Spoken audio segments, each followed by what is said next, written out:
Olá, tudo bem? Seja Olá. bem-vindo ao canal Umbanda. Ela já começa rosnando. Hoje eu tô com uma pessoa pra lá de especial na minha vida, um grande amigo, um grande exemplo, uma alma extremamente iluminada. Você vai ficar rosnando. Uma alma extremamente iluminada e eu trouxe ele hoje pra gente vai ter um bate-papo sobre Umbanda, que tem sido pauta das nossas conversas, das nossos desabafos há muitos anos. E eu trouxe ele porque ele tem muito conhecimento, muita vivência que pode compartilhar com as pessoas. Então, primeiramente, Yuri, o @Yuri Pólvora, Isso. que já tem a macumba até no nome. Então, seja muito bem-vindo aqui ao Instagram 1.banda, humildemente, que honra recebê-lo. Nossa, a honra é toda minha. Eu amo esse perfil, eu amo esse Instagram, eu amo a Umbanda e eu amo você. E realmente a Umbanda é uma pauta sempre recorrente porque a gente ama isso, né? A gente fala que a gente vive, a gente fala que a Umbanda não é só a nossa religião, a nossa fé, alguma coisa abstrata. A Umbanda faz parte do nosso dia a dia, desde que a gente levanta até a hora de dormir e enquanto a gente dorme também. Então você nunca para de ser um bandista. Você é um bandista da hora que você acorda até a hora que você dorme. E isso está impregnado em todas as esferas da nossa vida. Então é um prazer e a honra é minha de estar aqui, poder falar um pouquinho sobre isso. Gente, se eu puder passar um pouquinho do que eu sinto, do meu amor pela Umbanda, se a gente conseguir passar um pouquinho disso, já realmente cumprir a missão. Coloca uma sementinha no coração, né? E a gente já começa o bate-papo na dualidade da Umbanda, né?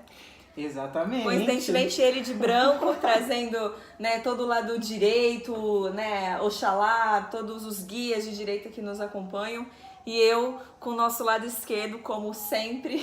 Maravilhoso! Que é a nossa esquerda, nossos Exus, nossos guardiões e guardiãs, tão amados e tão cheios de luz, tanto quanto os de direita, né? É sim. As pessoas elas fazem essa distinção, né, entre a direita e a esquerda como se fossem coisas, partes antagônicas ou conflitantes entre si. Não são. A direita e a esquerda são como o nosso braço direito e esquerdo. A gente precisa dos dois, né? É bom, a gente nasce com esses dois braços exatamente para que a gente possa cumprir a nossa missão. E que falta que faz, né? Quando a pessoa perde um desses membros, por exemplo, aí que ela vai perceber a falta de um ou de outro. E direita e esquerda também tem a ver com equilíbrio, né? Sim. Os dois lados da balança, a harmonia. Então, assim, os nossos guardiões e guardiãs de esquerda, assim como os nossos doutrinadores, os nossos mentores de direita, todos eles estão trabalhando juntos, em conjunto, em unidade, pro nosso bem, né? Pro amor. Pro amor. Sempre Umbanda pro amor, é amor, né? Na lei de Deus, né?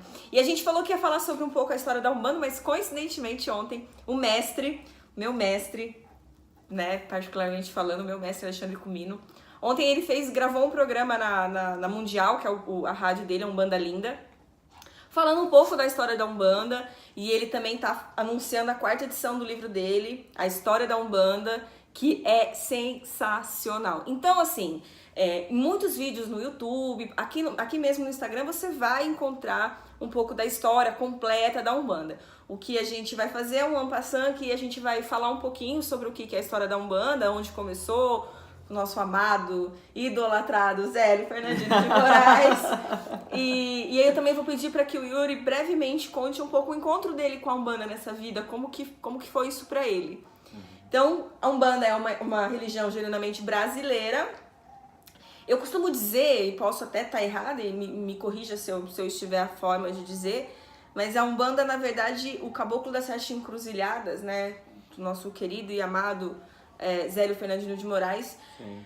Ela organizou a Umbanda, que já existia separadamente em vários terreiros, né, em vários barracões, tanto no norte, no sudeste, no próprio Rio de Janeiro. E vamos falar um pouco da onde nasceu, né? Como que vem, e dessa miscigenação que é a nossa Umbanda. A Umbanda, ela É a cara do Brasil, né? Se você é a cara Quando a gente fala que ela é genuinamente brasileira, ela realmente é genuinamente brasileira, porque ela tem todos os traços de tudo que nasce aqui no nosso país. Então ela engloba, ela abraça toda a nossa diversidade cultural, a nossa história que é tão diversificada, né? Então a Umbanda como movimento, né, como marco iniciatório, a gente tem a incorporação do Caboclo das Sete Encruzilhadas pelo seu Zélio Fernandino de Moraes. Esse é o grande marco. Mas como todo movimento da história, ele é um movimento coletivo, né? É um movimento de construção, né? A história é uma construção constante, né? Então, assim, nós já tínhamos movimentos, digamos assim, proto-umbandistas, movimentos anteriores à Umbanda que vão influenciar a Umbanda. Então, nós tínhamos os Xangôs, nós tínhamos as Juremas, nós tínhamos os candomblés de caboclo. E aí... O próprio Kardec, que tinha a incorporação de espíritos. Exatamente. O espiritismo kardecista que já era forte aqui no Brasil. E aí a gente tem, com o seu Zélio Fernandino de Moraes, lá em Niterói, em 1908, esse marco iniciatório. Por quê? Porque o Caboclo das Sete Encruzilhadas foi a primeira entidade que identificou esse movimento como Umbanda, né? A palavra Umbanda, inclusive...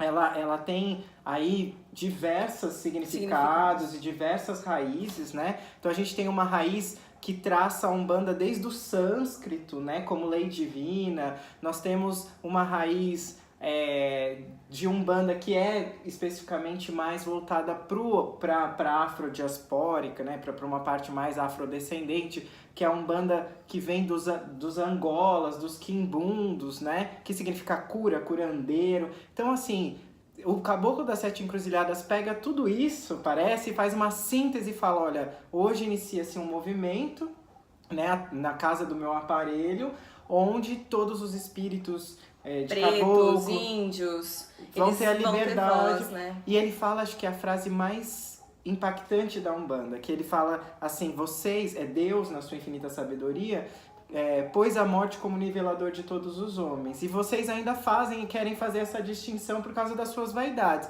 Então eu vou dar início a um movimento e quem souber mais vai ensinar e quem souber menos vai aprender. Olha, arrepia, é maravilhoso. Acima de tudo, como disse o seu Caboclo das Sete Encruzilhadas, a Umbanda é a manifestação do espírito para a caridade. E meu encontro com a Umbanda foi, como tudo que acontece na minha vida, completamente excepcional, assim. Eu venho de uma família, graças a Deus, religiosa, fui criado numa família que tem esse aspecto religioso muito forte, né? Mas de uma linha protestante, então eu fui educado na igreja protestante, fui educado para ser pastor, inclusive, para ser ministro evangélico. Cheguei a fazer teologia e depois que eu fiz teologia e depois que eu comecei a me descobrir mais como pessoa, minha própria identidade, eu comecei a questionar tudo. E teve uma época que eu não acreditava em absolutamente nada. Eu era hiper ateu, quer dizer, na minha concepção eu era. E aí, por indicação de uma pessoa que era muito importante nessa época pra mim, me falou pra ir num terreiro, falou, você não tem curiosidade? Eu gosto da cultura brasileira, eu gosto do samba, eu gosto, né? Falei, nossa, eu vou conhecer mais um aspecto da nossa cultura, que são as religiões que normalmente são ditas afrodescendentes. E aí, eu fui num terreiro de Umbanda, numa cidade chamada Pedro de Toledo, uma cidade minúscula. E era um terreiro, sabe aquele terreiro bom que a gente fala, que é o terreiro mais longe. Você tem que pegar 4 conduções pra chegar. Você tem que querer ir mesmo. Tem que querer ir mesmo, de verdade. E nós fomos. E a primeira gira que eu fui era uma gira de esquerda, né? Era uma gira onde estavam lá os nossos guardiões e guardiãs da esquerda. E foram 5 horas de gira e pra mim foram 5 minutos. E eu não tava entendendo que aquilo que estava acontecendo, mas depois eles viraram para baiano. Quem conhece a Umbanda sabe, né, que é essas nomenclaturas. Quem não conhece tem a oportunidade aí de procurar saber. Mas viraram para baiano a gira, e eu fui me consultar com Dona Maria Bonita, que é a minha madrinha. E Dona Maria Bonita me perguntou o que eu tava fazendo ali. E na verdade, eu não fazia ideia do que eu estava fazendo ali. Eu só sei que eu me apaixonei por aquilo. E aí, pra falar qualquer coisa, né, que a gente tem essa coisa, chega na hora da entidade ali, né, a entidade te põe contra a parede. E eu falei assim, vim saber quem é meu pai e minha mãe de cabeça. Ela pegou uma folha do chão e falou assim, ó, se você segurar essa folha por um tanto X de tempo, acho que eram 2 segundos, eu falo pra você quem é seu pai e sua mãe de cabeça. Quem disse que eu segurei folha? Na hora eu entrei em transe mediúnico, foi minha primeira vez que eu estava num centro. Eu nunca tinha ido num centro kardecista, pra você ter ideia, pra vocês terem ideia. Porque muitos vêm, né? Vêm dessa vertente espírita, Kardec, e acabam indo pra Umbanda. Pra Umbanda. E aí, desde então, eu comecei a minha caminhada na Umbanda e tem sido uma caminhada de muita aprendizagem. É uma caminhada, é sempre nova. Eu digo que a Umbanda é um movimento mesmo, né? Ele tá sempre nascendo, tem sempre coisas novas para se aprender.